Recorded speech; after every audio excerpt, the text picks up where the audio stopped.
Let's address the elephant in the room, shall we? The biggest question, the question everyone has been asking me lately. Am I writing a book?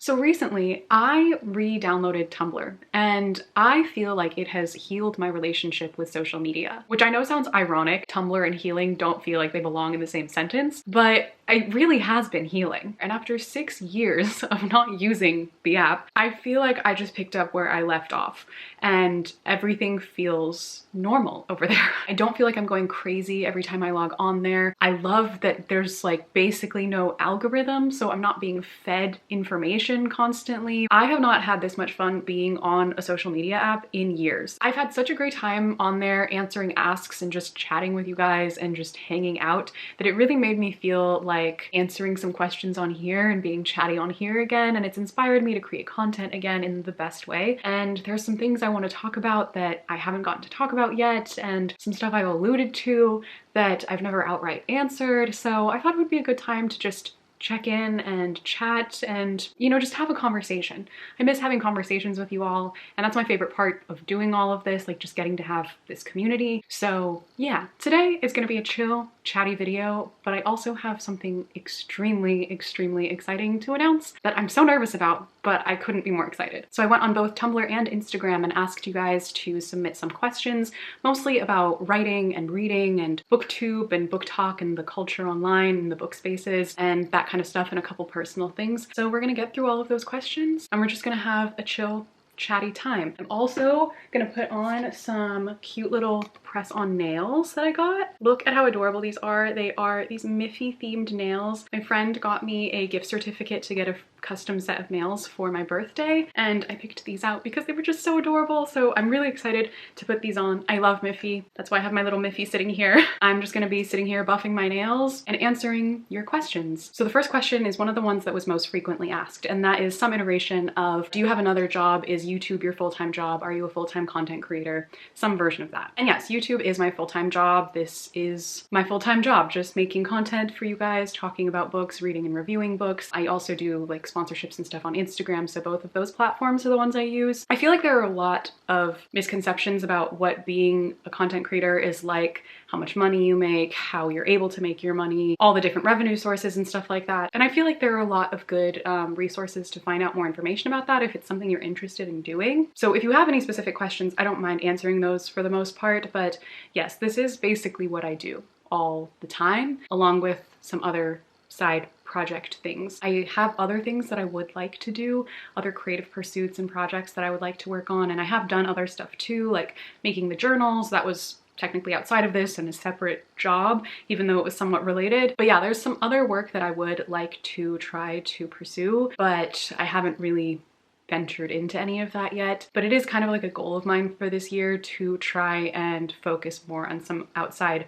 creative projects that aren't related to YouTube. I mean, they can be somewhat related because everything I do is kind of related to reading and writing and books and everything. But yeah, this was never really my plan for my life. It just kind of happened and I went along with it. In a similar vein, another question I got a few times was talking about how I've been on booktube for a while now and if I'd ever consider doing something else or if I'd ever quit. And I don't want to say yes or no, like I have no plans of leaving anytime soon. I feel like that will happen if it happens, but it's not something I'm intending to do. I think no matter what I do in some way, shape, or form, I will always be talking about books or stories or media that I love and sharing that online. And I think video is the way that I really like to do that, long form video especially, because I like to talk.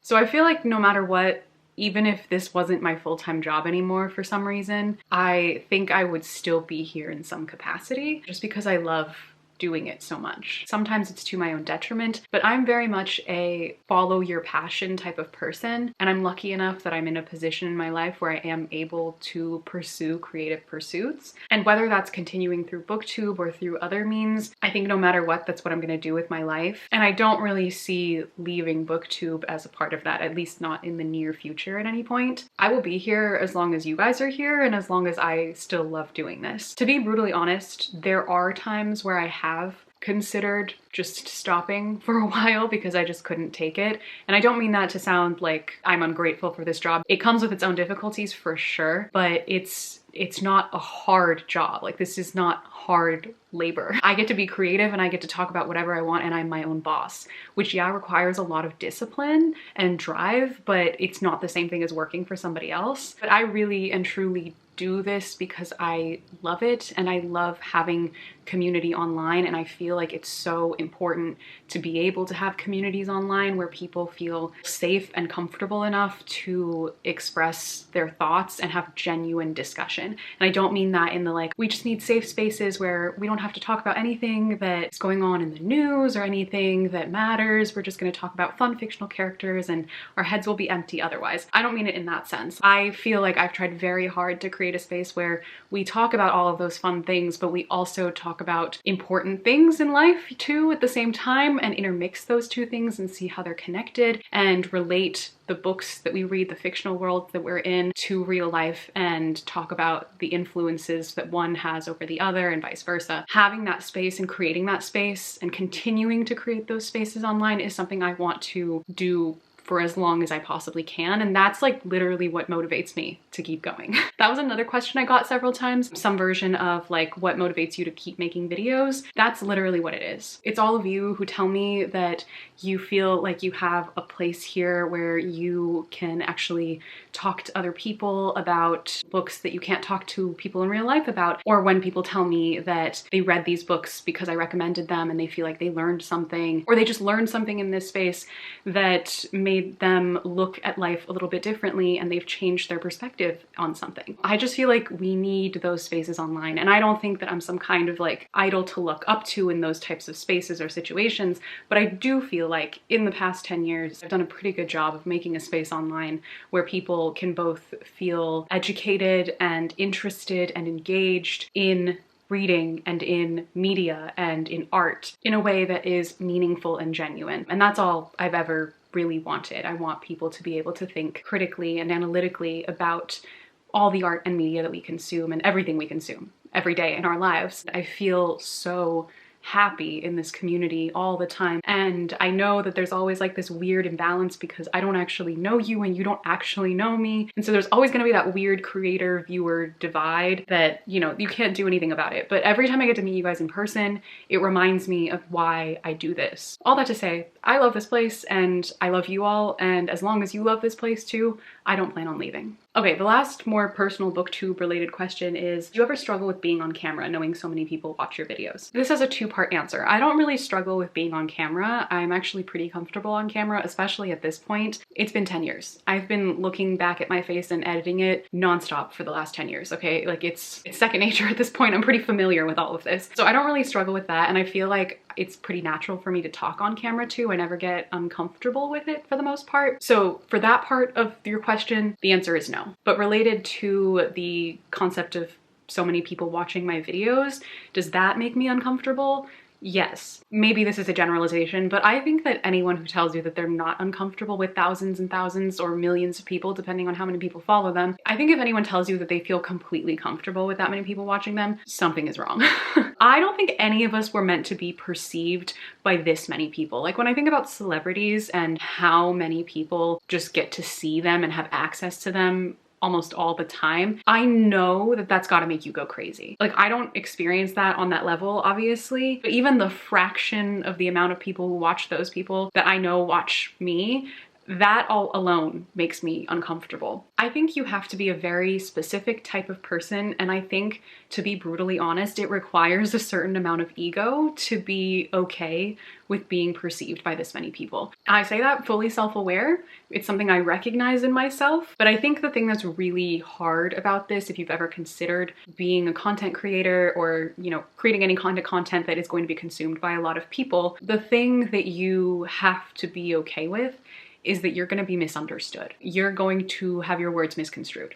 You are going to have people who you do not know have completely false ideas about who you are, why you're doing, what you're saying, what you believe, your values in life, like everything. You have to be so okay with people not understanding you and continuing to not understand you. Like, you can't even correct them. I try to be very intentional with how I say things and what I say, because I know that anything I say has some kind of influence, or it's going to be heard by a lot of people. And so I feel like it's important when you have any kind of platform like that, you have to be really intentional with how you speak and what you say. But that also sometimes makes you censor yourself. To be completely frank, there are times where I don't actually say what I'm truly thinking, because I know that it will get me berated online, and I just don't feel like dealing with the harassment. That's not to say that I'm lying about anything, and I feel like my sister describes this the best, because she always says that I'm nicer in my videos than I am in person, which I think is true, because if I rant about a book to her just alone, I'm gonna say things that I just wouldn't say online, because it's just not appropriate to say online, you know? So it's not lying when I tell you that I thought this book was really bad, but when I'm telling her that this is like the worst piece of garbage I've ever read in my entire life, like, I'm just not gonna say that in the same way in a video. And don't get me wrong, there are times where I have said things that are pretty close, so you can imagine what I've said to other people in real life. That's like a sillier, more simple example of what I'm talking about. So no matter what, there's always going to be a level to which I'm not being fully myself, because how can you be when you know that so many people are looking at you? So yeah, you really do have to be okay with people misunderstanding you or misrepresenting you or not truly knowing who you are, because they can't really ever truly know who you are. There's literally a screen between me and you right now, and that screen is preventing both of us from being fully honest with each other. No matter how hard I try to be 100% genuine, you're never gonna know me, you know, because you're not in my life, and I'm never not gonna know you because I'm not in your life, you know? So unless you get to know me as a person, yeah. And then it leads to like a bunch of other things that I have issues with now. I really do feel like doing this has changed my brain chemistry on so many levels. Like, I have so many insecurities that I feel like I wouldn't have had if I hadn't done this, but I still wouldn't trade it for anything else. All right, let's address the elephant in the room, shall we? The biggest question, the question everyone has been asking me lately. Am I writing a book? Would I ever consider writing a book? Am I writing a book? Am I writing anything? Would I ever publish any of my writing? I have some really exciting news, because yes, I have started writing something. I've actually finished writing something, and you can already read it. I just published my first short story. This is genuinely something I never thought I would say. Like, I actually never thought I would publish anything in any capacity, online, in physical print, and anyway, I just didn't think anyone would ever read my creative writing. But a couple years ago, I told myself that this was something I really wanted to work on and something that I wanted to overcome, and I'm so glad that I did. My story is called The Toll, and it is a speculative fiction story set in this suburban neighborhood where these three young girls hear a mysterious sound one day and then try to discover the source of the sound. I wanted it to read like a fairy tale or a folk tale mixed in with some elements of speculative fiction or dystopian stories, and it's meant to read as a bit of a cautionary tale. So that's what I can tell you about it. But I can also show you the cover, because yes, it has a cover.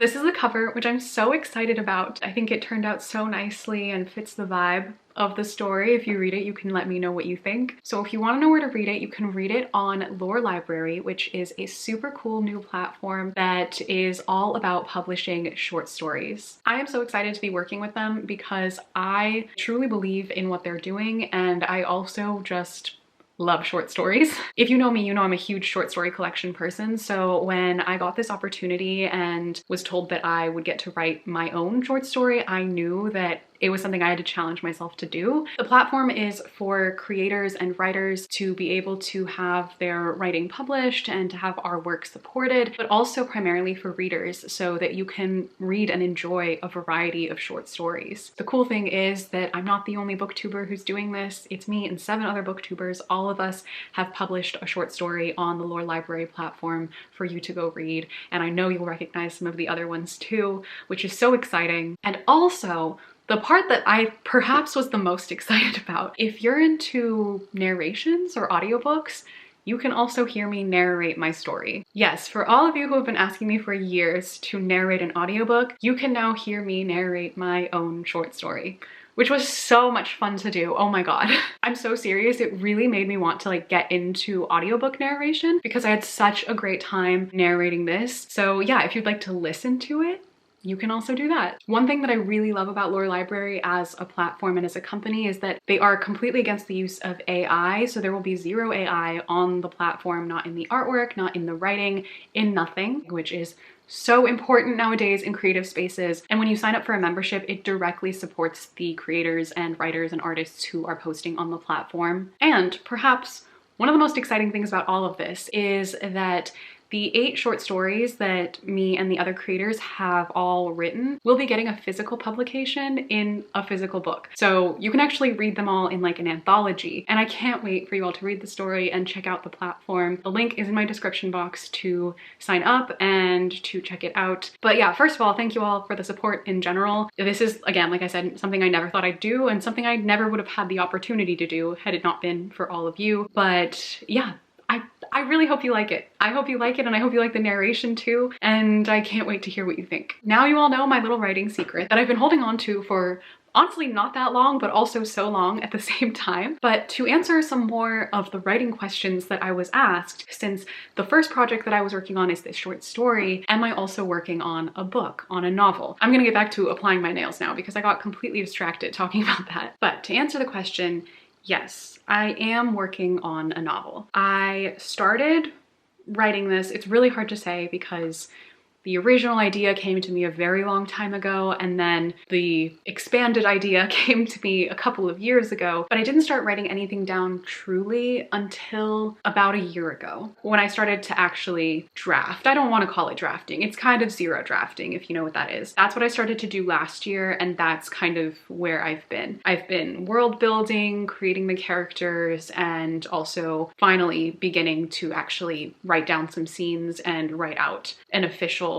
first zero draft, which is the draft before the first draft, if that makes sense. It's basically been a process of having this original idea and then trying to build everything around that. And it at first was coming to me like in random spurts of inspiration, and then suddenly it was like time to just kind of sit down and lock in and try writing something out, because if I kept waiting, nothing was really going to ever get written. So that's kind of where I'm at now, where I am working towards completing my first zero draft. And the goal before the end of the year is to finish a completed first readable draft that I could send to someone, not like querying an agent or anything, but like send to someone to have them fully read it and they could understand it from start to finish, you know? So that is the goal right now. And that is what I'm working on. I can't tell you too much about it because I don't want to say too much if I end up changing a bunch of things about the story, because it's just so early on right now that everything feels so open-ended and everything feels so malleable that like it feels pointless to tell anyone almost what it's actually about. So I'm not going to tell you what it's about, but I will tell you the genre. It's a fantasy novel, it's high fantasy, and it's adult. In terms of a world that would be similar, think of something that is set in a world like ours, but not our world, something like the world of An Ember in the Ashes, or Six of Crows, or the Full Metal Alchemist Brotherhood, where it seems like our world, but it isn't actually our world. That's the type of world we're looking at. And that is all I can really tell you.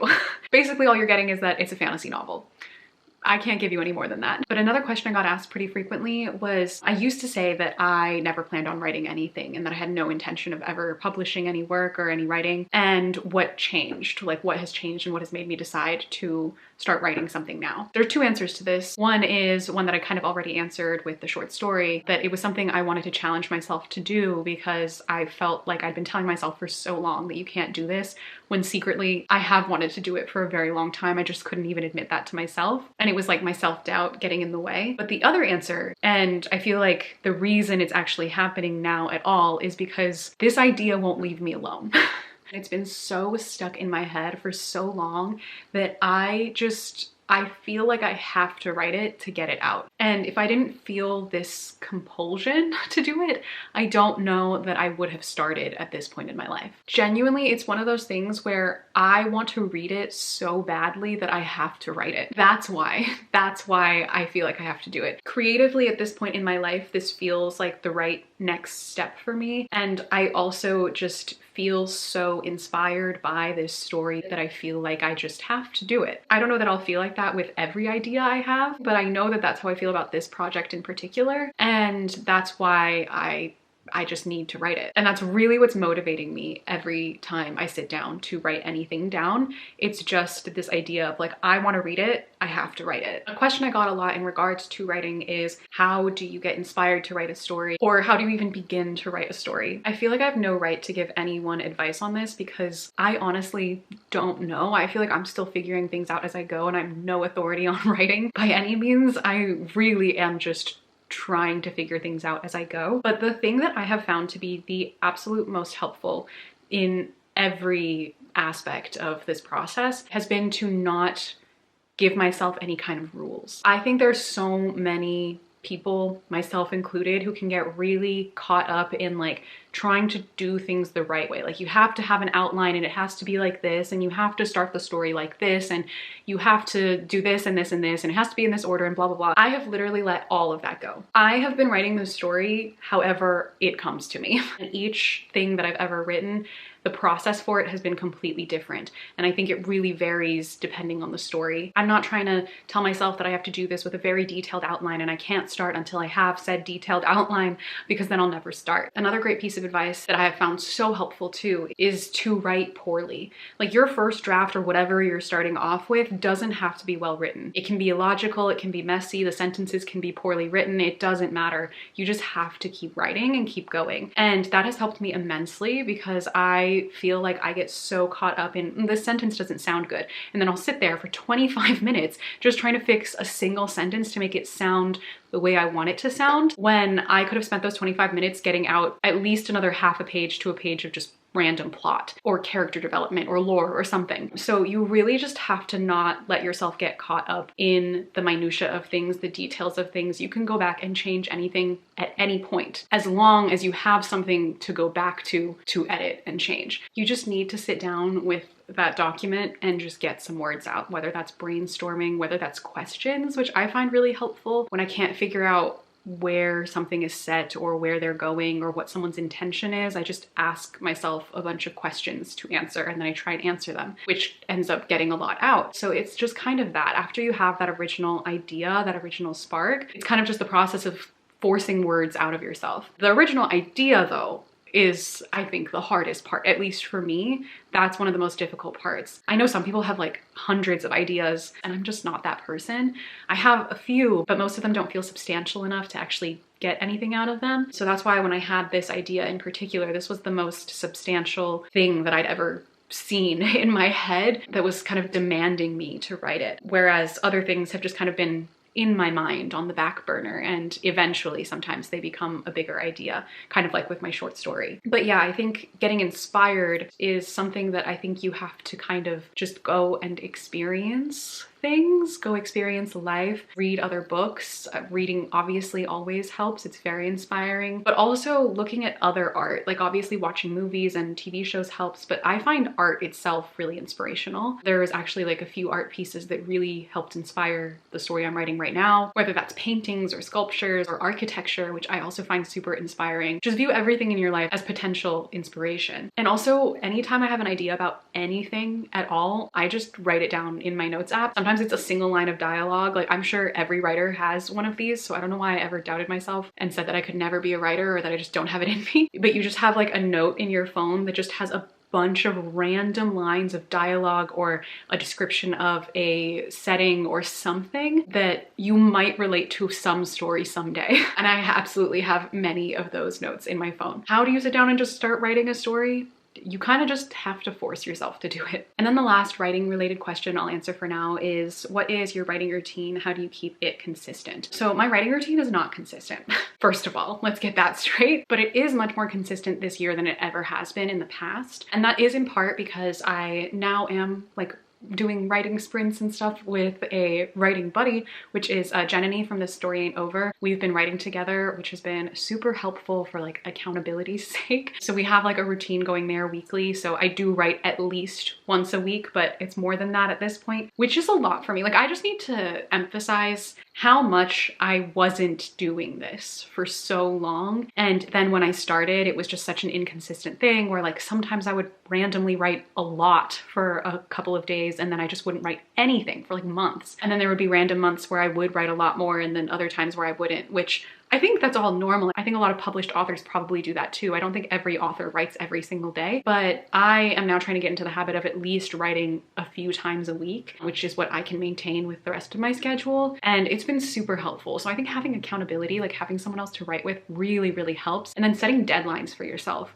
really helps. I'm a deadline girl. I need an end date. I will procrastinate, but I'll still do it. And if I don't have that deadline, I just will never do it. Also, having someone else read over some of what you've written, even if they're not like fully giving you feedback, just knowing that they're getting it because somebody else has to get it. I need to polish it up enough and do a good enough job that I feel comfortable having someone else read it. That's also motivating. So yeah, that's my advice for that. I feel so much fear and insecurity and imposter syndrome around this idea of my writing and other people reading my writing and calling myself a writer at all, because I feel like I've been a reader for so long that transitioning into being a writer, even though it seems so natural, feels strange because so many people know me as a reader, and to suddenly just start calling myself a writer feels, I don't know, like I feel like I'm faking it or something like that, which is weird and doesn't make any sense because I have actually written things now that you can read. So I don't know why I still feel this way, and I think that's probably something I'm gonna have to like work through and overcome. But I am really excited about it, and I'm really proud of myself for taking this leap and trying out this thing that I've been so scared of for so long, just because I didn't believe in myself, and I'm like done with that now. I'm done not believing in myself. That's my main resolution for this year,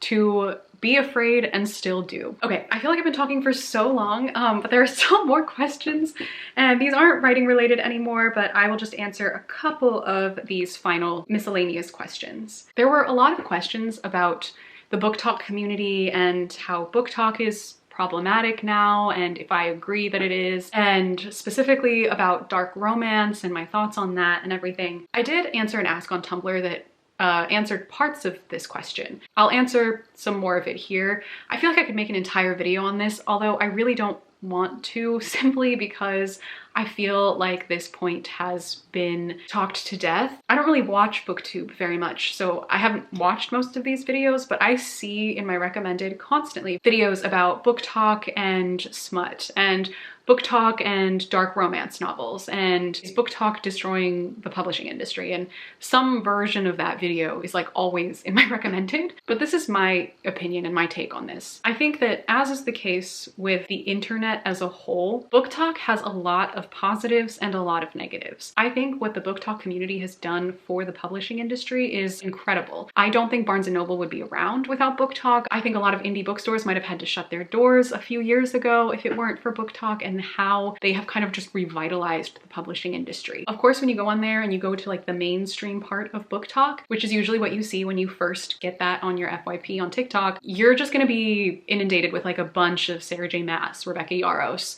the top popular mediocre authors who are writing not very good books, but books that are easily digestible to the masses. So I think it's easy to be critical of the community as a whole when all you're seeing is a bunch of people reading random smutty fae books that are not that well written. And my take in particular on smutty books and people reading smutty books and that being super popular on BookTok, I think that there is a fine line between some of those books that are like actually about just abuse and romanticizing abusive relationships, and then people just being uncomfortable with women reading about sex. Because I think both of those things are happening at the same time, but they've been enmeshed into one problem when they are not one singular problem. They're two different things. I don't think that there's a problem with women liking to read smutty books as the primary books that they read. I don't know why we care so much. Well, I do know, it's misogyny, but like, you know what I mean? I don't know why we care so much if people are enjoying a bunch of smutty scenes in their books. That's just purity culture, and you guys have your own problems that you need to deal with. That's what's going on there. The actual thing that we can have a conversation about, an actual problem, is that there are some books on BookTok that get extremely popular that are just simply romanticizing abusive relationships. And those are bad. Like that's something we need to talk about. I'm sure there are people who read them and they know that that's what they're getting into, and that's fine. But there are people who sit there and defend that like, no, it's not a problem. It doesn't matter. I should be allowed to read whatever I want. And it's like, you are. You're absolutely allowed to read whatever you want. You're just not allowed to tell people when they say that that book is problematic, you're not allowed to tell them that they can't say that. That's the only issue. So again, this is just another very condensed version of my thoughts on this as a topic, but I think people are really conflating two different issues and also just being deeply misogynistic at the same time. Which, you know, what else is new on the internet?